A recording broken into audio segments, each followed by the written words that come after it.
2023년 9월 10일입니다. 오늘은 열왕기상 2장을 함께 묵상하게 되는데요. 신앙은 어떻게 견고히 세워지는가? 라는 제목으로 말씀을 전하겠습니다. 신앙은 도대체 어떻게 하면 견고히 서게 되는가? 열왕기상 2장의 이야기는 다윗에게서 솔로몬에게로 왕위가 교체되는 세대 교체의 이야기를 담고 있습니다. 2장의 주요 골자가 무엇이냐면 어떻게 견고한 나라가 세워지는가에 관한 이야기입니다. 나라가 세워지는 것, 집안이 바로 서게 되는 것, 신앙이 바로 서게 되는 것, 이 세 가지를 같은 의미선상에 놓고 그렇게 설교하도록 하겠습니다. 견고해지는 것, 확실해지는 것, 우리 삶에 있어도 굉장히 중요한 일이 됩니다. 현대는 불확실성의 시대라고 그렇게 부를 수가 있습니다.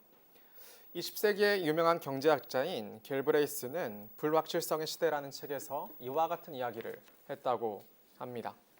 현대는 과거처럼 확신에 찬 경제학자도 자본가도 사회주의자도 존재하지 않는 시대이고 우리가 진리라고 여겨왔던 많은 것들과 합리성과 이성에 근거한 담론 체계도 의심스러우며 어디로 가야 할지 모를 혼란스러운 시대라는 것이다. 이렇게 정의를 내렸습니다. 그동안 쌓아왔던 진리라고 여겼던 마땅히 당연한 답이라고 여겼던 것들이 무너져버린 혼란스러운 시대, 불확실성의 시대, 그것이 우리가 살아가는 시대입니다. 20세기를 표현한 이 말은 현대에도 여전히 유효합니다. 20세기보다 훨씬 더 많은 진보를 이루어냈습니다. 과학의 측면에서는 비교할 수가 없지요. 그런데도 여전히 불확실했던 것들이 확실해지는 일들은 일어나지 않았습니다. 더 많은 것들을 모른다 말하게 되었고 더 많은 것들이 헷갈리게 되었습니다. 단지 경제의 영역만이 아니라 사회 전반의 모든 문제가 그렇습니다. 제가 어릴 때부터 한자를 배웠습니다. 꽤 오래 배웠는데 그냥 급수 공부를 한 것도 아니었고 책을 뗐습니다. 사자소학을 배웠고 추구를 배웠고 명심보감을 배웠고 소학을 배웠습니다. 꽤 많이 배우게 되었죠. 이 책들은 그냥 한자를 나열해 놓은 게 아니라 어떠한 인생의 진리에 관한 이야기들을 합니다. 사자성어의 처음에 8글자는 부생하시나시고 모국하시니로다 이렇게 이야기를 해요. 아버지 나를 낳으시고 어머니 나를 기르셨도다 그렇게 이야기해요. 반대라고 생각하겠지만 거기는 그렇게 이야기를 합니다. 그런데 과거에 있어서는 그토록 가치 있었던 글들이 지금에 와서는 많이들 배우지 않습니다. 의미가 적어지지요. 과거에서는 당연히 답이라고 여겨졌던 그런 일들이 지금에 와서는 그렇게까지 영향력을 발휘하지 못하는 것을 우리가 보게 됩니다. 현대는 무효한 경우가 많기 때문입니다. 불확실성은 경제나 문화의 문제만은 아닙니다. 현대인들은 모두 불확실성 가운데 살아갑니다. 예전보다 사람들은 자기 자신에 대한 확신이 없어졌고 여러분의 진로는 매번 분명치 않을 것이고 지켜야 할 가치가 무엇인지도 모르게 될 것입니다. 현재의 성 정체성이 그토록 다양한 까닭은 실제로 답이 다양해서가 아니라 다들 불확실성 가운데 무엇이 옳은지를 모르기 때문일 것입니다. 그러는 중에 종교는 그러면 이 불확실성에 답이 될 수가 있는 것일까요? 기독교라고 예외는 아니었습니다. 사실 그렇지 않은 것이죠. 최근의 통계를 보면 2022년을 기준으로 종교가 있는 사람은 37%에 불과합니다. 그게 이제 우리나라의 종교 비율입니다. 37%밖에 종교가 있다라고 대답한 사람들이 없는 것이죠. 그 중에 우리나라의 기독교 인구가 몇이냐면 전체 인구 중에 15% 정도가 기독교인이다 그렇게 대답을 하게 되었습니다. 많습니까? 많지 않아요. 많지 않은 수치입니다. 2004년만 해도 자신을 기독교인이라고 응답한 숫자가 24%나 됐으니까요. 4분의 1이 기독교인으로 대답했었는데 20년이 흐르는 동안 그만큼 많은 변화가 생겨버리게 된 것이죠. 게다가 이 숫자는 노인 인구들을 많이 포함하는 겁니다. 젊은 세대로 갈수록 기독교인의 수는 굉장히 많이 줄어드는 것을 볼 수가 있습니다. 이 통계의 흥미로운 지점은 무엇이냐면 과거에 개신교인이었다가 불신자로 종교를 떠난 이유가 그중에 가장 중요한 것이 무엇이었냐면 기독교에 대한 불신과 실망이라는 것입니다. 그게 29%예요. 기독교에 대한 불신과 실망. 이 이외의 이유들은 기독교에 대한 관심이 없다거나 신앙을 별로 갖고 싶지 않다거나 그런 이유들이었는데 기독교에 대한 불신과 실망은 굉장히 커다란 부분을 차지합니다. 무언가 기독교에 기대하는 게 있어서 나왔는데 그 기대를 만족시키지 못한 것이죠. 교회는 무언가 다를 줄 알았는데 막상 와보니까 이 불확실한 세상과 다르지 않았다는 말과 크게 다르지 않은 이야기 있는 겁니다. 그래서 많은 사람들이 기독교도 교회도 답이 없는 줄 알고 와서도 역시 내 삶이 확실해지지 않은 것을 그렇게 경험하고는 교회를 떠나게 되었습니다. 실제로 이것은 현대의 기독교인들의 사고를 반영합니다. 남아있는 기독교인들은 어떠냐 하면 이번에 최근에 역전이 되었는데 원래는 항상 교회에 다니는 이유가 무엇입니까? 라고 물었을 때 1등 되는 대답이 무엇이냐면 구원과 영생을 위해서였습니다. 이게 첫째 되는 대답이었습니다. 그런데 이번에는 그걸 추월당했어요. 이것은 2등으로 떨어지게 되었고 첫 번째는 무엇이었냐면 마음의 안정과 평안을 위해서. 이게 교회에 나가는 가장 큰 이유가 되었습니다. 그러니까 사람들은 그저 마음의 안정과 평안을 느끼길 원했던 것이고 교회가 무언가 답을 가르쳐주길 원하지는 않는 겁니다. 교회가 무언가 내 흔들리는 삶 가운데 답이 되어주기를 바라지도 그렇게 기대하지도 않는 것이죠. 그러는 때에 우리가 오늘 배우게 될 견고한 나라를 세우는 열왕기상 2장은 중요한 겁니다. 눈여겨보십시오. 무엇이 나라를 견고하게 하는가? 무엇이 흔들리는 사람을 견고하게 하는가? 무엇이 흔들리는 사실 갈 바를 모르는 우리 인생을 견고하게 하는가? 분명히 이것을 배우고 돌아갈 수 있기를 바랍니다. 오늘 말씀은 두 부분 나누어 설교가 진행됩니다. 먼저는 1절부터 12절을 통해서 다윗과 솔로몬의 세대 교체의 내용을 살펴볼 것입니다. 다윗이란 슈퍼스타가 죽음을 앞두고 이스라엘을 견고하게 하기 위해 무엇을 남겼는지를 보겠습니다. 수도 없이 흔들릴 이스라엘, 그리고 그보다 더 수도 없이 흔들릴 솔로몬에게 다윗은 무슨 말을 남겼을까? 그것을 살펴보겠습니다. 그리고 이어지는 13절부터 마지막 46절까지를 통해서는 실제로 솔로몬이 다윗의 바람을 따라 어떻게 나라를 견고하게 세워나가는지 다윗의 순종에 대해서도 살펴보게 될 것입니다. 첫 번째 이야기입니다. 다윗은 솔로몬에게 그 견고한 나라를 주기 위하여 어떠한 것을 남겼는가를 같이 살피겠습니다. 첫 번째 이야기의 중심 내용은 다윗과 솔로몬의 세대 교체입니다. 다윗은 죽을 날이 가까웠고 다윗은 솔로몬에게 이제 유언을 남기려 합니다. 이제 내가 세상 모든 사람이 가는 길로 가게 되었노니 너는 힘써 대장부가 되고. 다윗조차도 세상 모든 사람들이 가는 길에 어긋나지 않았습니다. 다윗조차도 모두가 가는 그 길 가운데 서게 되었습니다. 내 하나님 여호와의 명령을 지켜 그 길로 행하여 그 법률과 계명과 율례와 증거를 모세의 율법에 기록된 대로 지키라. 그리하면 네가 무엇을 하든지 어디로 가든지 형통할지라. 사람에게는 하나님께서 공통적으로 주어진 문제가 있는데 그것은 죽음이라는 문제입니다. 우리는 모두가 다 이 죽음이라는 문제를 해결하고자 풀고자 애쓰는 인생을 살아가게 되는 것이죠. 다윗도 다르지 않았습니다. 다윗도 똑같이 이 죽음이라는 문제에 다다르게 되었고 그리고 이것을 해결할 방식에 관하여 솔로몬에게 이야기를 하는 것이죠. 그게 무엇이냐면 내 하나님이신 여호와의 명령을 지켜 그 길로 행하라는 것입니다. 사람들은 여럿을 하나님처럼 여깁니다. 자기들아 더 중요하게 생각하는 가치들을 하나님으로 삼습니다. 그런데 오직 여호와만을 하나님으로 삼아서 그분의 명령을 지켜 행하는 것, 그것이 흔들리는 우리 삶 가운데 유일하게 우리를 견고하게 하는 길이다. 그렇게 다윗이 솔로몬에게 유언을 남기는 것이죠. 하나님이 주신 말씀을 순종하는 것이 우리의 삶을 견고하게 합니다. 흔들리지 않게 합니다. 그러면 하나님께서 솔로몬의 삶을 형통하게 하신다고 그렇게 이야기를 했습니다. 형통이라는 말은 여기서 그냥 잘 되고 잘 먹고 잘 살고 성공하는 것만을 이야기하는 것이 아닙니다. 지혜로운 선택이 될 것이란 이야기입니다.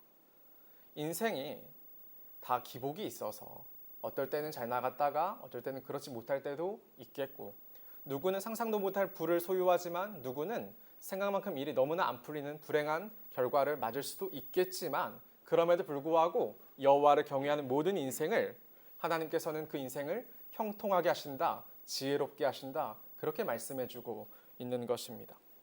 아직 어린 솔로몬이고 정치적으로 전혀 안정되지 않았을 그러한 솔로몬입니다. 1장에선 봐도 아도니아의 반역 가운데 솔로몬이 할 수 있는 것은 아무것도 없었습니다. 왕이 내정자였는데도 그러했습니다. 다윗의 지지로 말미암아 왕위를 획득하게 되었지만 이제 다윗이 죽는 것이죠. 왕으로 세우자마자 다윗이 죽는 겁니다. 강력한 정치적 후견인을 잃는 것입니다. 불안하고 흔들릴 솔로몬에게 다윗은 여호와를 경외할 것을 가르칩니다. 정치적인 처세라든지 뛰어난 용인술이라든지 인재의 등용이라든지 군사력의 증강이라든지 여러 가지를 이야기할 수 있지 않겠습니까? 그 어린 솔로몬을 두고요. 후계자를 두고요. 그런데 제대로 된 제왕을 가르칠 시간도 부족했을 텐데 다윗의 마지막 유언은 하나님을 경외하며 하나님 말씀대로 살아가라는 것입니다. 세상의 많은 기준들이, 많은 가르침들이 흔들리지만 하나님 말씀만큼은 흔들리지 않을 뿐더러 하나님께서 하나님 말씀을 경외하는 자를 붙잡아 주실 것이라고 그렇게 가르쳤습니다. 우리는 이제 이어지는 세 명을 언급하면서 하게 되는 다윗의 유언을 볼 것입니다. 앞에서 계속해서 이야기했던 것에 기초해서 이해할 겁니다. 그냥 어떤 사람들을 숙청하라, 어떤 사람을 중용하라 하는 이야기가 아니라 어떻게 해야 우리 인생이 하나님의 나라가 되고 하나님의 말씀 가운데 바로 선 곳이 될 수 있을까? 그것을 같이 살펴보겠습니다. 다윗이 유언을 남기면서 첫 번째로 언급했던 사람은 누구냐면 요압이라는 인물입니다. 요압이라는 인물은 다윗이 다스렸던 그 이스라엘의 군대 장관이 되는 사람입니다. 국방부 장관이 되는 것이죠. 굉장히 커다란 무력과 군사력을 소유한 그러한 인물이 되는 겁니다. 요압은 다윗이 왕위에 오르기까지 굉장히 수고한 인물로 공이 많았던 인물입니다. 그런데 앞선 1장에서는 아도니아를 지지했던 그러한 사람이기도 하죠. 요압은 다윗에 있어서 악한 인물이기도 했습니다. 사실 왜냐하면 예전에 다윗의 아들들이 다윗에게 반역한 일들이 몇몇 있었는데 압살롬이 다윗을 반역한 사건이 있었습니다. 그런데도 다윗은 압살롬을 사랑하여서 압살롬을 추격하게 될 때 요압에게 부탁합니다. 내 아들 압살롬을 죽이지 말아달라고 부탁을 하게 되죠. 그런데 이 요압이 그것을 듣지 않습니다. 칼로 찔러 죽이게 되고 마는 거죠. 자기가 모시는 왕의 뜻과는 전혀 상관없는 결과를 낳게 되었습니다. 그리고 나서 돌아와서 다윗이 자기 아들 압살롬이 죽은 것으로 슬퍼하니까 그 슬픔이 다른 사람들 얼마나 불안으로 작용했겠어요. 우리는 이제 반란도 진압했고 나라를 안정시켰는데 왕이 울고 있으니까. 그러니까 이 요압이 꾸짖습니다. 다윗을. 어떻게 그럴 수가 있냐고. 그러니까 다윗이 사적인 감정을 그치고 눈물을 닦고 백성들 앞에 서게 된단 말입니다. 여기서 중요한 게 뭐냐면 다윗이 요압을 그런 데로 내치지 않았습니다. 사적인 감정이나 사적인 판단으로 요압을 내치지 않았습니다. 다윗은 그런 인물이었습니다. 그런데 요압은 전혀 다른 인간상을 가지고 있는 것이죠. 요압은 어떤 인물이냐면 다윗이 이렇게 이야기했어요. 스루야의 아들 요압이 내게 행한 일 곧 이스라엘 군대 두 사령관인 넬의 아들 아브넬과 예델의 아들 아마사에게 행한 일을 내가 알거니와 이렇게 이야기를 했습니다. 아브넬과 아마사에게 행한 일에 대해서 이야기를 해야 돼요. 여러분 인물이 벌써 많이 나오죠. 적으셔야 돼요. 적지 않으면 따라올 수가 없습니다. 여러분 눈 뜨세요. 눈 뜨세요. 여러분 눈 크게 뜨세요. 적지 않으면 따라올 수가 없는 것이죠. 아브넬은 본래 사울 왕의 군대 장관으로 있던 인물입니다. 다윗과 대립하던 위치에 있었던 인물이죠. 그런데 나중에는 다윗의 수하로 돌아오게 되는 그러한 인물입니다. 문제는 다윗과 대립하던 시기에 이 아브넬이 요압의 동생이었던 아사헬을 죽였던 것이죠. 이해가 되세요, 여러분? 이 관계가 이해가 되세요? 대립했던 시기에 아브넬이 요압의 동생이었던 아사헬을 죽였던 것입니다. 그런데 이 일을 요압은 마음에 품고 있었습니다. 앙심을 품고 있는 것이죠. 다윗은 압살롬의 일을 언급하지도 않았고 하나님의 나라라는 큰 생각 가운데 그것을 마음속에 묻어두었는데 그렇게 이스라엘을 경영해 나갔는데 이와 달리 요압은 그 생각을 가지고 있다가 아브넬을 죽이고야 맙니다. 그게 이제 요압이란 사람이었어요. 요압이 세워나가는 나라는 하나님의 나라가 아닌 것이죠. 자기가 생각할 때 자기의 편의에 따라서 세워나가는 나라, 자기의 복수심을 눌러놓을 수 없는 나라, 자기의 마음속 원통함을 모두가 갚아야만 해결되는 그러한 나라, 요압의 나라가 되었던 겁니다. 요압은 그런 인물이었어요. 두 번째 살펴본 인물은 누구였냐면 아마사라는 인물입니다. 이 아마사라는 인물은 또 어떤 인물이냐면 압살롬이 반역을 일으켰을 때 압살롬의 편에 서서 압살롬을 도왔던 인물입니다. 그런데 이 사람도 이후에는 다윗의 수하가 된단 말이에요. 그런데 이제 이때 아마사가 다윗의 수하로 들어오게 되니까 다윗이 요압보다 이 아마사라는 사람을 중용하고자 합니다. 자기 말에 불순종했던 이 요압보다는 아마사를 크게 쓰고 싶어 했던 것 같아요. 그랬더니 이 요압이 실수인 척하면서 칼을 뽑아서 이 아마사를 죽이고 마는 것이죠. 자기의 부귀를 위해서, 자기의 영달을 위해서 자기 왕인 다윗의 뜻을 거슬러서 아마사를 죽인 인물이 이 요압인 것입니다. 이 요압에 대한 인물을 이해할 수 있겠습니까? 다윗은 솔로몬에게 이 요압의 이야기를 하면서 그를 반드시 징계해야 할 것을 말했습니다. 사실 다윗 때 할 수 있었을 일일 텐데, 그런데 솔로몬에게 숙제로 내어주는 것이죠. 어떻게 하여야 나라가 바르게 설 수 있는가? 단순히 요압이 아도니아를 지지했던 인물이기 때문에 죽이려 합니까? 그렇지 않다고 계속해서 이야기를 하려는 겁니다. 이스라엘을 하나님의 나라로 세우기 위하여 요압을 죽여야 한다고 이야기를 했습니다. 다윗은 이제 늙었고 죽음을 앞둡니다. 솔로몬은 여전히 어리고 정치적으로 연약합니다. 그런데 군대 장관이라는 강력한 위치에 있었을 요압을 죽이는 일은 솔로몬에게 얼마나 큰 부담입니까? 얼마나 큰 어려운 일이에요. 그런데 다윗이 이것을 요구합니다. 왜냐하면 이 나라는 요압과 같은 대단한 무력을 갖추고 정치력을 갖추고 군사력을 갖춘 사람이 세워나가는 나라가 아니라 하나님 말씀의 권위에 순종하는 자들이 세워나갈 하나님의 나라가 되어야 했기 때문입니다. 이것이 정말로 중요한 이야기입니다. 그러니까 다윗은 요압을 징치하라고 그렇게 유언을 남기게 되는 것이죠. 솔로몬이 세워나가는 나라는 세상의 나라와 다르기 때문입니다. 하나님의 나라인 것이죠. 솔로몬이 오를 왕위는 세상의 왕위와 다르기 때문입니다. 오직 하나님만을 경외하는 겸손한 왕으로 앉아야 될 그런 자리였기 때문입니다. 청년 여러분, 요압의 이야기를 기억해야 합니다. 여러분의 인생에서 요압을 제거하실 수 있어야 됩니다. 하나님의 나라에는 여러분이 세워나갈 하나님의 나라에는 도움이 되지 않지만 현실적으로는 도움이 되는 사람들이 참 많이 있죠. 여러분이 인생 가운데 신앙을 세워나갈 때 때는 전혀 도움이 되지 않고 오히려 방해가 되지만 현실적으로 여러분을 유익하게 할 것만 같은 사람들이 있지 않습니까? 그러니까 어쩔 수 없이 가까이 할 수밖에 없다고 생각하는 그러한 사람들이 우리 가운데도 있게 되는 것이죠. 세상의 나라에서는 A급 인재였겠으나 하나님의 나라에서는 방해가 되는 인물입니다. 청년 여러분, 요압을 멀리 하셔야 됩니다. 그리고 여러분도 요압이 되시면 안 됩니다. 신앙을 말하면서 결국에는 자기의 욕망을 위해서, 신앙을 말하면서 결국에는 자기의 부귀와 영달을 위해 살아가셔서는 안 됩니다. 그런 사람들은 하나님의 나라에 설 수가 없는 겁니다. 요압이 배제당하는 것처럼요. 두 번째로 이야기하는 인물은 누구냐면 바르실레라는 인물입니다. 2장 7절인데요. 마땅히 길르앗 바르실레의 아들들에게 은총을 베풀어 그들이 내 상에서 먹는 자 중에 참여하게 하라. 내가 네 형 압살롬의 낯을 피하여 도망할 때 그들이 내게 나와왔느니라.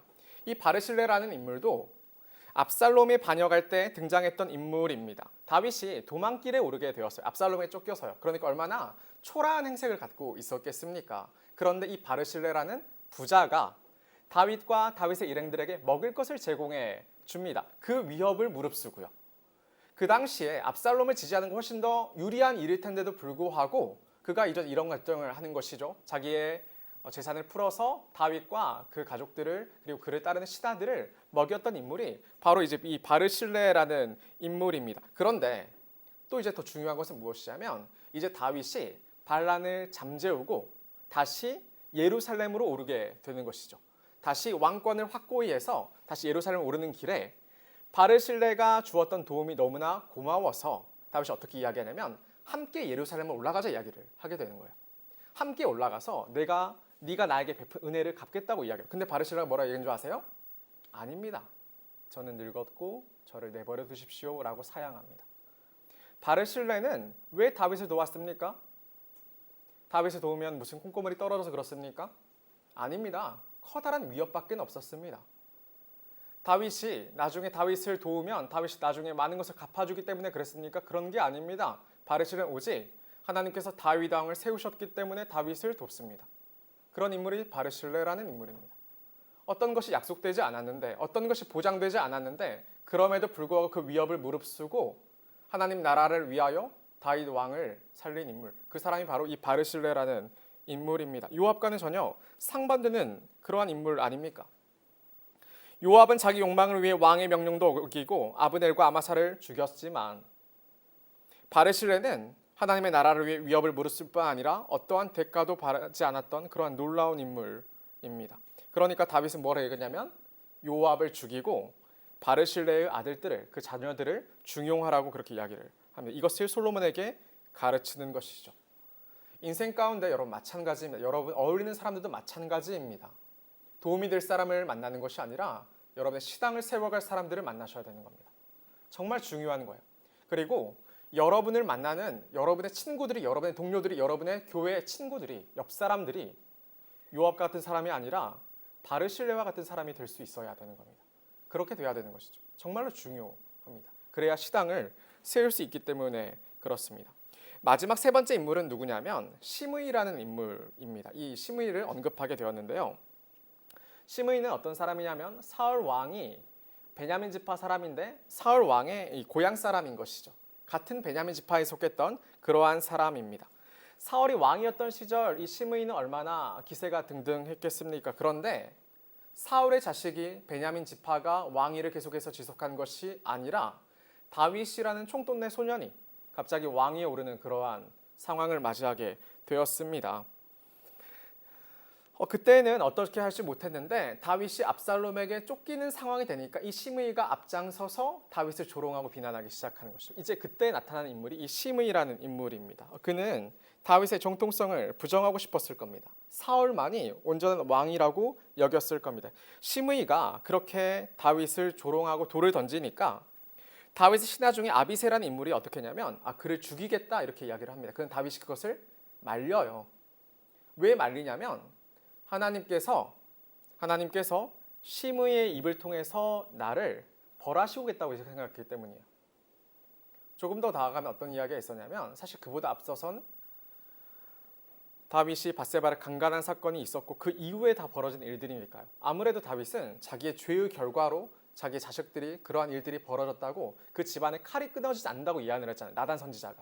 그 일들이 벌어진다고 그렇게 여겼기 때문이었겠죠. 다윗은 그러니까 그때에 이 시므이를 죽이지 않는단 말입니다. 자기 힘이 있었는데도 불구하고요. 왜냐하면 자기의 왕이라는 위치는 마음대로 사람을 죽여도 되는 그런 위치가 아니라 지금 이 다윗은 흔들려 버리는 거예요. 내가 왕이지만 하나님의 뜻에 합당하지 않게 살아왔기 때문에 왕의 자리에 합당하지 않게 된 겁니다. 그러니까 왕으로서의 권한을 실행하지 않는 겁니다. 그게 다윗의 선택이었어요. 조롱당하면서도 그러면서도. 그런데 문제는 뭐냐면 이제 와서 다윗이 죽게 된 이 순간에 시므이를 죽여야 한다고 유언을 남기는 거죠. 그때는 죽이지 않았다가. 왜 그런지를 한번 생각해 보아야 합니다. 왜냐하면 다윗은 자신이 조롱당하는 것은 다윗 자신의 죄로 말미암은 것이었지만 그러나 시므이의 사람 됨됨이를 알고 있었던 것 같습니다. 그 시므이가 솔로몬을 존중하지 않을 것이라고 생각을 했던 것 같아요. 그러니까 이 시므이를 죽이라고 했겠죠. 다윗 자신은 죄를 지어서 그 왕권이 흔들린 상태였지만 솔로몬은 다릅니다. 하나님이 세우신 왕권인 거죠. 하나님이 세우신 권위인 겁니다. 그것을 함부로 부정해서는 안 되는 거예요. 함부로 저주해서는 안 되는 겁니다. 가볍게 생각하지 않아야 했던 거죠. 근데 그 시므이가 다윗 생각에 그렇지 않을 것이라 여겼기 때문에 솔로몬의 손을 통하여 그를 죽이라고 그렇게 유언을 남겼던 것입니다. 하나님 나라를 세우기 위한 열심을 했던 거죠. 다윗은 솔로몬에게 이 같은 유언들을 남겼습니다. 골자가 무엇이냐면 하나님의 나라를 세워가는 것은 세상의 나라를 세우는 것과 다르다는 것입니다. 청년 여러분, 골자가 무엇이냐면 여러분이 신앙인으로 산다는 것은 세상을 살아가는 사람들과 전혀 다른 모습이어야 한다는 이야기를 계속해서 하고 싶은 겁니다. 여러분 생각에 더 좋은 것들, 여러분을 더 유익하게 할 것들, 그런 것들을 택하는 것들이 아니라 우리가 어떤 선택을 해야, 어떤 사람을 만나야, 어떤 사람을 배제해야 우리가 정말 신앙인으로 바르게 설 수 있을까 고민하고 생각해야 되는 것이죠. 많은 고민을 해야 되는 겁니다. 그래야 여러분의 인생이 견고해진다고 계속해서 이야기를 해내고 있는 겁니다. 청년 여러분, 여러분 무엇을 세우는 인생입니까? 여러분의 인생이 가열차게 달려갈 텐데 열심히 노력하고 있지 않겠습니까? 그런데 여러분의 인생은 도대체 무엇을 세우려는 인생입니까? 돈 많이 벌어서 좋은 직장 취직해서 여러분 꿈을 이뤄서 많은 여행 다니고 그러면 그것이 인생의 전부입니까? 그렇지 않습니다. 전혀 그렇지 않습니다. 자기 나라를 세우려 합니까? 내 계획을 다듬고 내 생각을 관철하고 내 자아를 실현하는 것이 여러분의 삶이면 그것은 불신자의 삶입니다. 그것은 정말 불신자의 삶입니다. 정확히는 망하는 길입니다. 그는 불확실한 삶인 거예요. 위대한 왕이었던 다윗은 솔로몬에게 이것을 가르쳐내는 겁니다. 다윗은 유언의 끝으로 죽게 되었습니다. 모든 사람들이 가는 길로 이 다윗도 여지없이 가게 됩니다. 다윗의 삶은 파란만장한 삶이었습니다. 정말 파란만장한 삶이었어요. 그는 30살의 나이로 왕위에 올랐는데 왕이 되기까지 얼마나 많은 어려움이 있었습니까? 사울 왕에게 중용됐다가 그에게 쫓겨서 죽임을 당할 위기에 얼마나 많이 처했습니까? 그는 살기 위해 미친 척을 해야 됐고 침을 흘려야 됐습니다. 그게 다윗의 삶이었습니다. 왕으로 치리했던 40년의 세월도 생각해 보십시오. 다윗이 겪은 인생은 너무 굴곡이 너무나 심하지 않습니까? 자기 아들은 자기의 다른 딸을 강간하고 자기 아들 둘은 반역을 일으키고 그런 일들이 얼마나 다윗을 초라하게 만드는 일들이었습니까? 다윗의 인생은 승하기도 하고 패하기도 했던 인생입니다. 화려하기만 했던 그런 왕의 인생은 결코 아니었습니다. 여러분, 그래서 여기서 볼 것은 무엇이냐면 삶의 여건이 여러분의 삶의 형통하고 그렇지 못함을 평가하는 것이 아닙니다. 분명히 기억하십시오. 여러분이 인생이 여러분이 계획한 대로 잘 풀린다고 그것이 형통한 인생이라고 결코 성경에 말한 바가 없습니다. 결코 그렇지 않아요. 다윗은 쫓기는 중에도 하나님께서 그를 보호하시는 기쁨을 누렸고, 그러나 다윗이 배가 불러서 이제는 전쟁도 나가지 않고 그가 방탕하게 자기의 권위를 마음대로 생활했을 때 그때 그가 밧세바를 취하는 범죄를 저지르죠. 원래대로라면 전쟁에 앞장섰을 그런 다윗이 그런 일들을 행하는 겁니다. 삶의 형통은 환경이 어떠하든지 오직 여호와 하나님을 경외하는 자에게 주어지는 겁니다. 여러분, 삶이라는 것은 익숙해진다니까요. 좋은 집 얻어도 그 집이 얼마나 여러분에게 만족을 오랫동안 주겠습니까? 익숙해지는 거예요. 맨 처음에 여기 새로 예배당을 건축하고 장의자를 들여놨잖아요. 저 의자가 비싼 거예요. 생각보다 다른 교회 들어가면 비싼 거예요. 처음에 들어왔을 때 너무 좋았어요. 너무 예쁘잖아요. 앉았는데 엉덩이부터 떨어지는 각도가 너무 완벽한 거예요. 허리를 세우고 앉을 수 있다고 생각했어요. 근데 지금은 저희 감흥이 있겠습니까? 크지 않아요. 익숙해지는 거예요. 차도 마찬가지고 여러분, 결혼도 마찬가지예요. 삶은 익숙해져요. 삶은 무뎌지는 겁니다. 삶은 무뎌지는 겁니다. 다윗이 이것을 고백해내는 겁니다. 어떨 때 여러분의 삶이 지혜롭고 형통하느냐면, 어떨 때 여러분의 삶이 견고하게 서느냐면 여러분이 하나님을 붙들 때 그때 견고하게 서는 겁니다. 이것을 유언으로 남기고 마는 것이죠. 사무엘하 7장에서 다윗이 나단 선지자를 찾아간 일이 있었습니다. 왜 찾아갔냐면 자신은 웅장한 이 왕궁에 살면서 하나님의 언약궤는 초라한 성막에 거했기 때문입니다. 그것이 견디지 못해서 다윗이 성전을 짓고자 그 마음을 나단 선지자에게 전하게 되었던 것이죠. 하나님이 나단 선지자에게서 이 이야기를 들으셨습니다. 그리고 이것을 기뻐하셨어요. 그리고 나서 이런 이야기를 해주세요. 전에 내가 사사에게 명령하여 내 백성 이스라엘을 다스렸던 때와 같지 아니하게 하고, 이 말이 무엇이냐면 사사기 시절에는, 사사 시대에는 그때 매번 사사가 있었던 게 아니에요. 이스라엘 가운데 어려움이 닥치면 그때 사사가 등장했어요. 그러니까 평화가 지속되지 않았던 거죠. 평화롭다가도 사사가 죽게 되면 다시 어려움이 닥치고, 그러나 그때와 같지 않게 영원한 평안을 주겠다. 그게 이제 이 약속의 골자입니다. 너를 모든 원수에게서 벗어나 편히 쉬게 하리라. 여호와가 또 내게 이르노니 여호와가 너를 위하여 집을 짓고.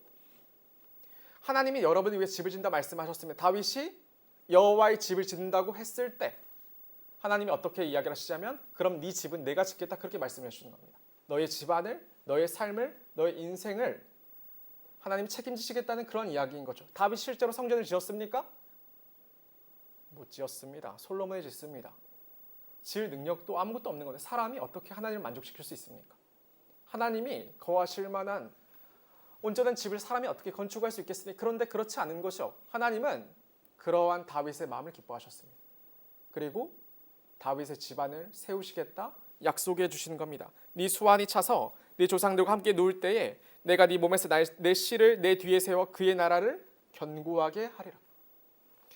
그는 내 이름을 위하여 집을 건축할 것이요 나는 그의 나라 왕위를 영원히 견고하게 하리라. 아멘. 이 말씀 하나님의 응답이었습니다. 견고하게 하겠다, 흔들리지 않게 하겠다. 불안한 인생, 왕이 되었으나 불안할 수밖에 없는 인생.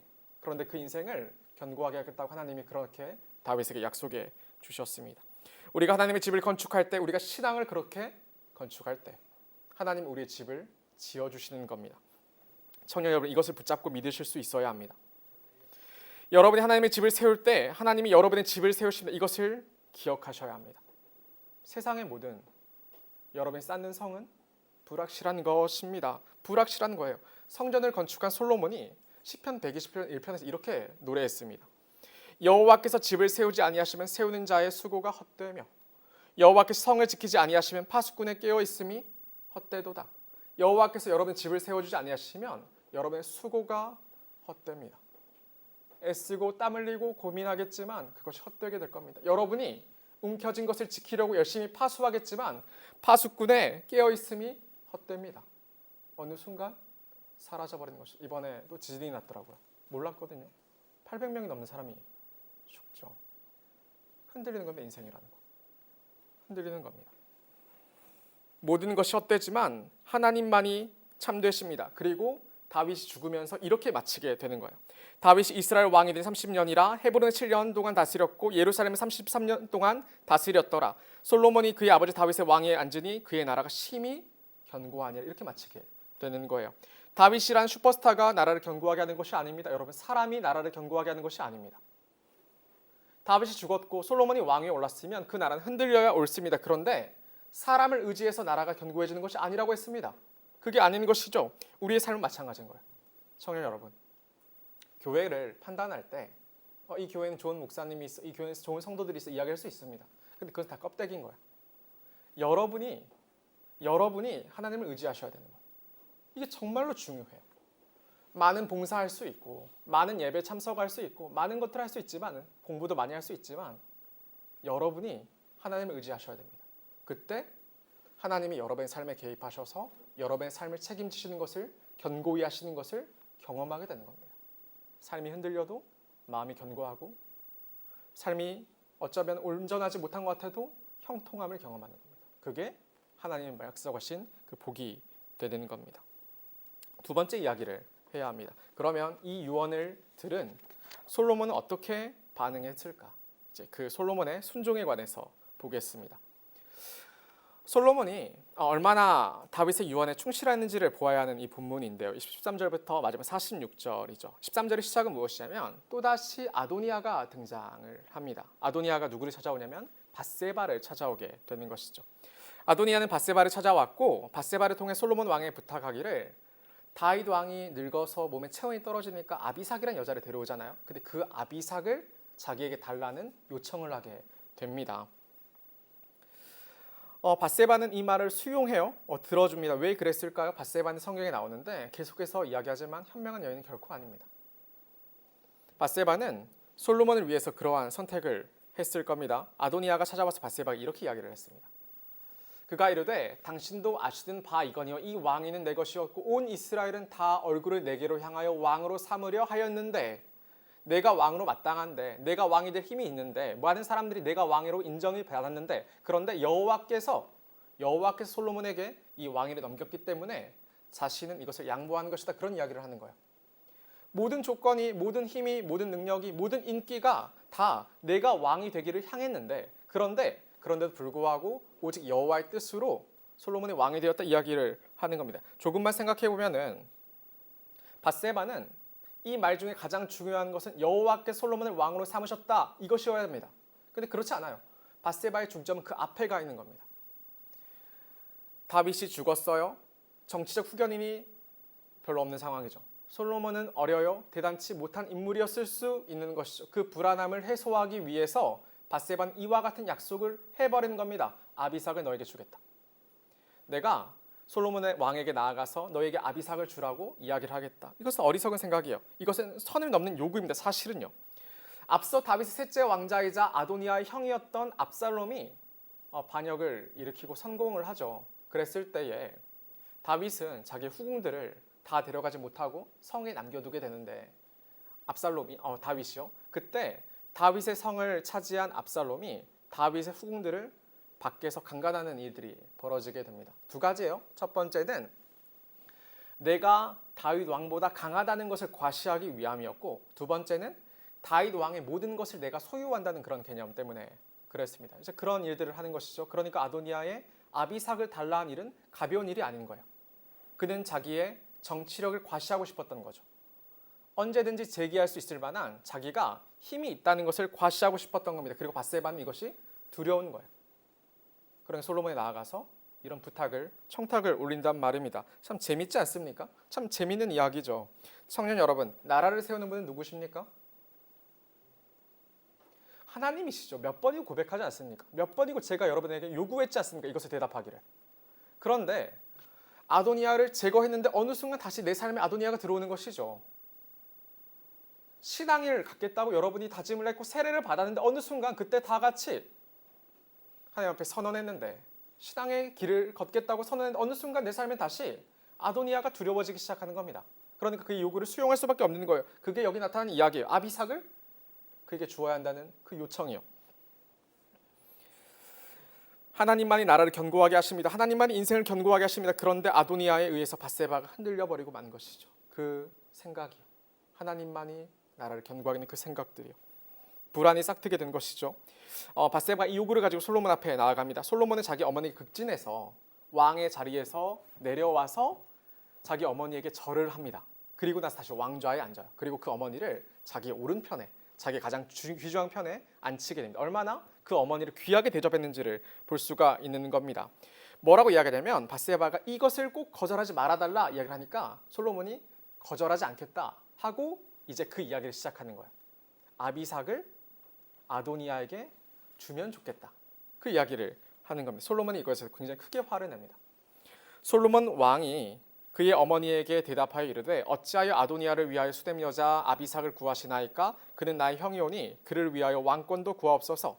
그뿐 아니라 제사장 아비아달과 스루야의 아들 요압을 위하여서도 구하옵소서 하고, 솔로몬은 아도니아에게 아예 왕권을 넘겨주지 그랬느냐고 화를 냅니다. 그토록 극진이 되었던 그 어머니에게요. 불효자입니까? 생각해 보십시오. 솔로몬이 세워나가는 나라는 하나님 나라입니다. 그런데 이 밧세바는 자기의 어머니라는 위치를 가지고 솔로몬에게 그런 극진이 대접받는 그 위치를 가지고 솔로몬에게 타협안을 제시한 겁니다. 생각해 보십시오. 그 영향력이 큰 인물이 그를 위한답시고 했던 조언을 보십시오. 조언을 보십시오. 솔로몬이 어떤 나라를 세우고 있는지 이 어리석은 이 밧세바가 모르는 겁니다. 그렇게 세워진 나라는, 그렇게 타협하며 세워진 나라는 하나님 나라가 있을 수가 없는 것이죠. 솔로몬의 생각에 대충 세워진 나라고 아도니아 같은 사람들이 왕으로 세워진 그런 나라인 거죠. 타협안을 제시하는 거예요. 이 여자가요. 이 어리석은 여자가요. 밧세바는 극진히 존중을 받았던 여인이 그렇게 커다란 영향력을 가졌던 그녀가 그와 같은 일을 벌이고 마는 것이 하나님 나라의 정체성을 잃게 만드는 일들을 행하고야 마는 겁니다. 여러분 이것을 분명히 여기셔야 됩니다. 여러분이 여러분 자신의 삶을 살려 한다면 하나님 필요치 않다고 말할 수도 있는 거죠. 그냥 여러분 재능 있고 여러분 능력 있고 여러분이 앞으로 세워갈 그 계획들을 여러분 차근차근 밟아가면 괜찮은 어떤 목적을 달성할 수 있다고 생각하면은 하나님 필요치 않은 겁니다. 그러면 아도니아가 살게 되는 것이죠. 그런데 하나님 나라를 살아가려면 아도니아 같은 사람을, 밧세바와 같은 그런 타협안을 배제하셔야 되는 겁니다. 정말로 중요해요. 너무나 중요한 이야기예요. 인간적인 생각으로 밧세바와 아도니아를 용납해서는 안 되는 것이죠. 그러니까 이 솔로몬이 자기에게 그토록 권위 있었던 그 어머니일지라도 거절합니다. 이걸 또 보는 거예요. 그토록 권위 있었던 그 어머니일지라도 거절합니다. 솔로몬은 밧세바 앞에서 아도니아를 죽일 것을 맹세합니다. 하나님의 이름을 들어서 맹세해야 합니다. 반역을 일으켰던 아도니아가 살 수 있었던 것은 그가 제단 뿔을 잡았기 때문입니다. 솔로몬은 제단의 뿔을 잡아 아도니아를 용서한 것 같았습니다. 그런데 이번엔 달라요. 죽일 것을 맹세합니다. 왜냐하면 아도니아가 하나님의 나라를 세우는 것을 방해했기 때문입니다. 아도니아가 죽어 사는 것이 아니라 그의 야망을 드러냈기 때문입니다. 이 나라가 어떤 나라인지도 모르고. 솔로몬이 아도니아를 배제해요. 어떻게 배제하냐면 그를 죽여서 배제합니다. 브나야를 보내서 그를 쳐서 죽입니다. 그리고 또다시 이어진 이야기에서는 이 아도니아의 반란을 도왔던 핵심 인물인 제사장 아비아달과 군대 장관이었던 요압에 대한 이야기로 이어지게 되는 겁니다. 아무래도 이 아도니아가 아비삭을 요구하게 되었을 때 그 뒤에서는 모종의 모략들이 있었을 겁니다. 다시 한번 정치력을 획득해서 이 나라를 어떻게 해보고자 하는 그런 생각들이 있었을 것입니다. 솔로몬 왕은 제사장 아비아달을 부르게 돼요. 고향 땅인 아나도스로 쫓아내기 위함이었습니다. 그의 제사장직을 면직시키는 것이죠. 죽여야 했지만 그는 여호와의 괴를 맨 자였고 다윗과 함께 여러 가지 환란을 감당했던 자였기 때문에 죽이지도 않고 그를 고향 땅으로 쫓아내고 제사장직 자체를 면직시키는 것이 이제 파면한 것이 일이었습니다. 그런데 열왕기 기자가 이 일을 어떻게 이제 이해를 했냐면 여호와께서 실로에서 엘리의 집에 대하여 하신 말씀을 응하게 함이더라 이렇게 이해를 합니다. 솔로몬의 결정이 하나님의 말씀을 이루는 결과를 낳게 되는 것이죠. 이 이야기도 조금 언급해야 됩니다. 이야기가 많죠. 잘 따라오세요. 잘 적으면서 이야기를 들으세요. 사무엘서를 보게 되면 맨 처음에 사울을 왕으로 세우는 그 사무엘이 나타나게 되잖아요. 근데 그 사무엘 이전에 엘리라는 대제사장이 있었습니다. 그리고 그에게는 두 아들들이 있었는데 홈리와 비느하스라는 그 두 아들들이 있었어요. 그 두 아들들도 제사장 직책을 감당했던 그러한 인물들입니다. 그런데 이들은 악한 자들이에요. 성소에서 수정되는 그 여자들과 동침했을 뿐 아니라 하나님께 바쳐진 고기를 하나님께 드리기 전에 먼저 꺼내 먹었던 인물입니다.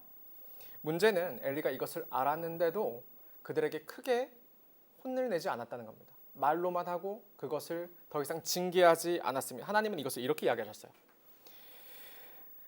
너희는 어찌하여 내가 내 처소에서 명령한 내 재물과 예물을 밟으며 네 아들들을 나보다 더 중히 여겨서 내 백성 이스라엘 드리는 가장 좋은 것으로 너희들을 살찌게 하느냐. 제사장이 하나님보다 자기 아들들을 더 소중히 여겨버린 것이죠. 그게 엘리 대제사장의 실책이었습니다. 어리석은 자인 것이죠. 제사장은 여호와를 위하는 자리여야 했습니다. 제사장은 여호와의 집을 세우는 자여야 하는 것이죠. 그런데 그가 자기 아들들을 위해요. 자기의 귀한 자들을 하나님보다 높이단 말입니다. 그랬더니 여호와 하나님이 뭐라 말씀하셨냐면 엘리의 집이 끊어질 것을 예언하셨습니다.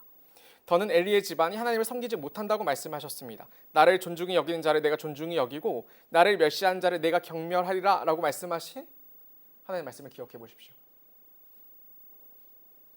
그리고 이 일이 누구 때 성취가 되냐면 이 아비아달 때에 이르러서 성취가 됩니다. 그는 제사장직이 파면돼서 고향으로 쫓겨납니다. 정말로 더는 엘리 대제사장 가문이 더는 제사장직을 감당하지 못하게 되었습니다. 누구보다 더 하나님께 가까웠을 인물이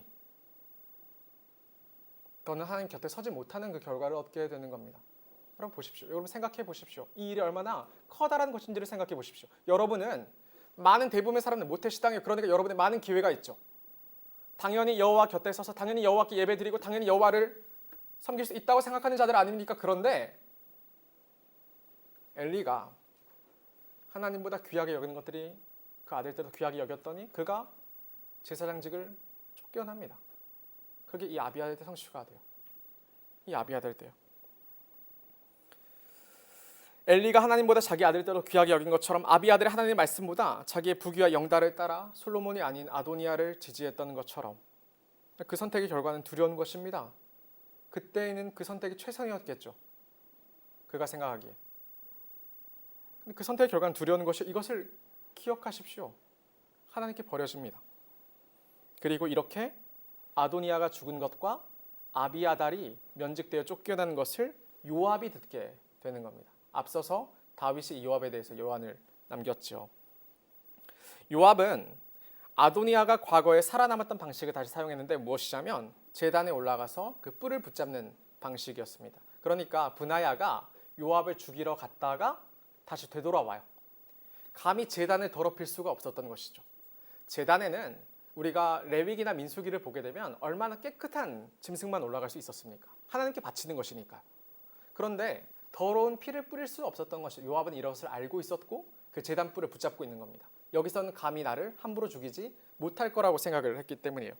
브나야가 그것을 보고 되돌아옵니다. 그리고 나서 솔로몬에게 물으니까 솔로몬이 뭐라고 이야기를 하냐면 가만두지 말라고 이야기를 해요. 그리고 제단일지라도 올라가서 요압을 죽이라고 이야기를 했습니다. 여호야다 대 브나야가 곧 올라가서 어디로 올라가냐면 제단에 올라간 겁니다. 올라가서 그를 쳐 죽임에 그가 광야에 있는 자기의 집에 매장되니라. 아도니아 제단에 올라가서 이제 이 아도니아를 죽여 요압을 죽이게 된 것이죠. 제단에 올라가면 당연히 살 것이라 생각했던 요압입니다. 생각을 한번 해보는 거요. 요압의 인생은 자기 욕망을 위한 인생이었습니다. 그의 자신의 부귀와 영달을 위한 인생이었습니다. 그는 그럼에도 불구하고 그의 겉모양은 하나님 나라의 군대 장관이었습니다. 다윗을 왕 위로 올리는데 왕으로 옹립하는데 커다란 공을 세운 인물이었습니다. 그런데 그의 진짜 시당은 올바르지 않았던 것이죠. 그랬는데 그가 하나님의 은혜 뒤에 숨게 되는 거예요. 자비 뒤에. 죄를 가지고 죄를 회개치 않고 자기의 죄를 돌이키려고 애써보지 않은 채로 그럼에도 불구하고 그 은혜로 말미암아 자기가 죽지 않게 될 것이라고 생각하여 제단 뿔을 잡은 것이죠. 그런데 솔로몬이 어떻게 했습니까? 죽이라고 해요. 하나님 이것을 용인하세요. 허락하세요. 보십시오. 여러분. 요압과 같지 않습니까? 우리는 많은 순간 많은 시간. 그렇지 않습니까? 제가 매번 이야기를 하는 겁니다. 요압과 같지 않습니까? 우리의 속을 정말 바꾸었습니까? 우리의 정말 속을 도려냈습니까? 우리의 마음의 할례를 행했습니까? 정말 여러분 믿고자 애썼습니까? 정말 여러분의 선택을, 여러분의 삶을 여러분 정말 곰곰이 생각해 보셨습니까? 근데 그렇지 않으면 우리는 매번 죄를 짓고 무언가 하나님의 도움이 필요하고 은혜가 필요할 때면 그냥 제단에 올라가서 뿔을 잡는 겁니다. 그러면은 죽지 않을 줄 알고 살 줄 알고 그 일들이 반복되는 것이죠. 얼마나 어리석은 생각들입니까? 청년 여러분, 진실로 하나님 믿는 자가 되셔야 됩니다. 적당히 필요할 때만 제단의 은혜 뒤로 숨는 자가 되서는 안 됩니다. 그런 자는 배제당했습니다. 죽임당했어요. 그런 자가 하나님의 나라를 이루어가는데 쓰임받지 못할 뿐 아니라 하나님 나라를 맛보지도 못합니다. 그게 그 결과입니다. 솔로몬이 세워나가는 하나님 나라에 관해서요. 2장의 마지막 이야기는 시므이에 대한 이야기입니다. 이것도 다윗의 유언에서 이야기를 하죠. 사울의 집안 사람으로 다윗이 압살롬에게 쫓길 때 다윗을 저주한 그 인물입니다. 다윗은 이 시므이를 죽이라고 유언을 남겼지만 솔로몬은 꼭 그렇지만 않았습니다. 그러니까 다윗이 유언이 있었기 때문에 모든 사람을 쳐서 죽이고 자기를 반대했기 때문에 모두를 다 피해 숙청으로 하는 그렇게 나라를 세워나가려는 그러한 솔로몬이 아닌 것이죠. 아닌 것이에요. 시므이를 불러요. 솔로몬이. 그리고 예루살렘을 떠나지 말라고 이야기를 합니다. 예루살렘을 떠나면 너는 반드시 죽을 것이다. 그러니까 예루살렘을 떠나지 말라고 합니다. 그때 시므이가 좋다고 이야기를 했습니다. 문제는 예루살렘에 자기 집에서 가택연금을 당한 지 3년이란 시간이 흐르게 되고 그러한 시므이를 섬기는 종들 가운데 두 사람이 시므이를 떠나서 도망치게 되는 사건이 벌어지게 되는 것이죠. 그들은 굉장히 멀리 도망가요. 블레셋에 있는 가드라는 도시에 아기스 왕에게 찾아가 자기 몸을 의탁합니다. 너무 많은 사람들이 나타나죠. 따라오세요, 여러분. 따라올 수 있어요. 할 수 있어요.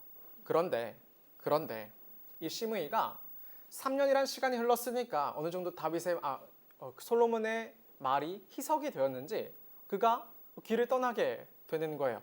길을 떠나게 되는 거야. 저기 멀리까지 갔다가 아기스에게 들려서 그 자신의 종들을 넘겨받아서 오게 되는 겁니다. 그리고 이 이야기를 솔로몬이 알게 됩니다. 여기서 기억해야 될 것은 솔로몬이 다윗의 유언에 불구하고 시므이를 살려놓으려고 했다는 사실이었습니다. 네가 어찌하여 여호와를 두고 한 맹세와 내가 내게 이른 명령을 지키지 아니하느냐. 그러니까 용서한 거죠. 기회를 준 겁니다. 그런데도 불구하고 이 시므이라는 인물은 하나님이 솔로몬에게 주신 권위로 그 왕권을 가지고 여호와의 이름으로 말미암아 명령한 것을 지키지 않는 겁니다. 그런 인물이 하나님의 나라에 있을 수가 없는 것이죠. 그렇게 왕의 명령을 가볍게 여긴 자가 하나님 나라에 있을 수가 없었단 말입니다. 계속해서 이야기하는 거예요. 다윗의 유언의 골자는 반대파들을 다 숙청해서 네 나라를 견고하게 세우라는 것이 아닙니다. 하나님의 나라를 세우라고 해서 이야기하는 거예요. 하나님의 나라를 세우라고요. 계속 그 이야기를 하는 겁니다. 그리고 솔로몬은 이것을 너무나 잘 이행합니다. 많은 사람들 그냥 죽이고 용서도 안 하고 그냥 다 한 칼에 다 없애서 그냥 자기를 반대하는 사람들 없어서 자기 왕권을 강화하는 그런 선택들을 하는 것이 아니라 정치적으로 군사적으로 어떠한 환경적으로 자기에게 불리할지라도 어떠한 선택이 하나님의 나라를 세우는 것인가에 기초해서 그와 같은 선택들을 했습니다. 그러나 솔로몬 왕은 복을 받고 다윗의 왕위는 영원히 여호와 앞에서 견고하게 서리라 하고 시므이가 죽은 다음에 나타난 이야기입니다. 여호야다의 브나야에게 명령하며 그가 나가서 심의를 치니 그가 죽은지라 이에 나라가 솔로몬의 손에 견고하여지니라. 이것이 2장의 마지막이에요. 다윗이 죽으면서 심히 그 나라가 견고하여졌다고 이야기를 했는데 2장의 마지막에서도 솔로몬이 그 많은 사람들을 죽였는데도 불구하고 그런데 그 나라가 견고해졌다고 하고 이 2장이 마치게 됩니다. 긴 이야기였어요. 너무 긴 이야기였어요. 청년 여러분, 여러분의 신앙은 견고합니까? 청년 여러분, 여러분 삶에서는 이 솔로몬과 같은 선택과 결단들이 있었습니까? 있어 봤습니까? 이 두 번째 이야기를 통해서는 이 생각을 해봐야 되는 거예요. 그냥 남들 따라가는 선택도 옳지 못하고 내 주장만을 관철시키는 건 더욱더 옳지 못하는 겁니다. 다만 우리는 하나님의 뜻이 무엇인지를 알아서 그것을 선택하고 그것을 이루어낼 만한 그러한 순종을 해본 적이 있느냐고 물어야 되는 것이죠. 맨날 적용하면 맨날 기도하겠습니다. 그것이 무슨 적용입니까? 그래서 여러분은 여러분의 삶에 무엇을 후회하고 무엇을 고쳐냈고 무엇을 도려냈습니까? 하나님 나라를 세우기 위해서요. 여러분의 무슨 선택을 여러분이 그 선택을 거절해 보았습니까? 많은 이들이 분명한 하나님의 뜻을 놓고도 불분명하게 살아갑니다. 왜냐하면 우리가 커오면서 이 바른 선택을 해본 일이 별로 없었기 때문입니다. 어릴 때 우리가 중고등학생 시절을 다 교회에서 보내게 되었을 텐데 그때 바르게 순종해 본 일이 없으니까 커서도 우리는 무엇을 순종할지 뭐 알지 못하고 그때 지각하는 벌을 여전히 지각하고 똑같이 살아가고 무슨 의미가 있단 말입니까, 여러분? 그게 하나님의 뜻대로 살아가는 일이 없기 때문입니다. 청년 여러분, 하나님이 정말로 여러분의 삶에 개입하실 때 일하십니다. 하나님이 여러분의 집을 견고히 하길 원하십니다. 선택하십시오. 생각하십시오.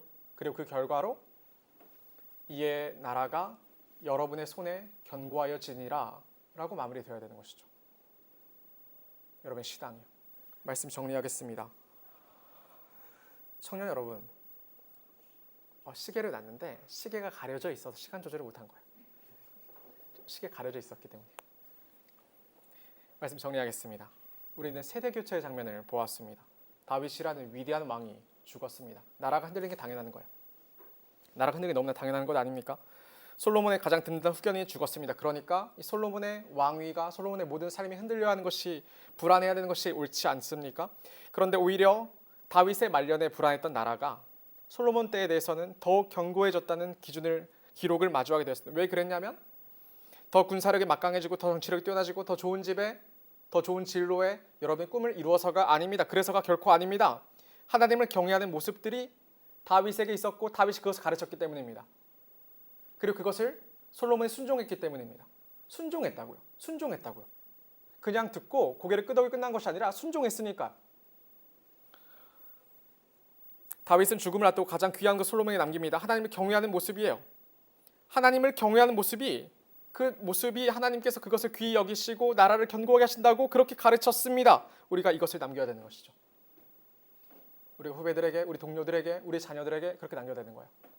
우리는 정말 우리의 신앙을, 우리 삶을 누가 세우는가? 여호와 하나님의 집을 세우려는 자에게, 신앙을 바로 세우려는 자에게 하나님이 그의 집을 지어주십니다. 그의 집을 견고하게 하십니다.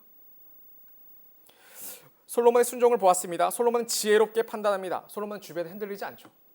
여러분, 주변에 권위 있는 자들 여러분, 여러분의 삶 가운데 많은 선택 가운데 여러분의 선택을 바꾸어내는 그러한 여러분 권위 있는 사람들이 얼마나 많이 있습니까? 그런데 솔로몬은 지혜롭게 판단해요. 그런 거에 흔들리지 않아요. 밧세바에게 흔들리지 않는 것이죠. 그냥 다윗의 유언이라고 그냥 수용했던 것도 아닙니다. 그는 하나님의 뜻이 무엇일까 고민하고 정의롭고 지혜롭게 판단합니다. 그의 판단은 다 무리한 것들이라 쓸 수 있어요. 그의 판단들은 다 너무나 위협을 무릅쓰는 걸 수도 있어요. 그런데 솔로몬이 그와 같은 선택을 해냅니다. 왜냐하면 솔로몬이 세우는 것은 자기의 나라가 아니라 그렇게 얻어낸 안정은 아무것도 아니라 오직 하나님의 나라였기 때문입니다. 그게 중요했던 거예요. 그게 정말로 중요했던 거예요. 저는 솔로몬을 통해서 우리의 선택을 돌아보게 됩니다. 관념에 머무는 신앙은 힘이 없습니다, 여러분. 우리 말씀 듣고 또 마음 가운데 여러 갈등 생겼다가 고민했다가 그냥 지나가잖아요. 삶에 순종이 없잖아요. 그럼 그때 하나님이 여러분의 삶을 세우시는 건 어떻게 경험하겠습니까? 말씀대로 살았다가 내 삶이 안정된 줄 알았겠지만 말씀대로 살다 보면 삶이 흔들리지 않겠습니까? 그때 하나님이 내 삶을 견고하게 하시는 것을 경험해 봐야 되는 거 아닙니까? 그래야 되는 거죠. 그런데 신앙인으로 산다고 그렇게 고백하고 세례도가 받았으면서 아도니아가 들어오니까 아도니아 용인하고 요압 용인하고 어쩔 수 없다고 말하고 그렇게 말하는 삶은 여러분 합당한 것이 아닙니다. 순종했더니 견고해집니다. 순종했더니 강하여집니다. 청년 여러분 순종하십시오.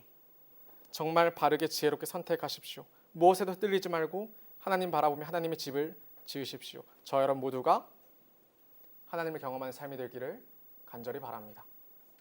오늘 말씀을 놓고 같이 기도하겠습니다.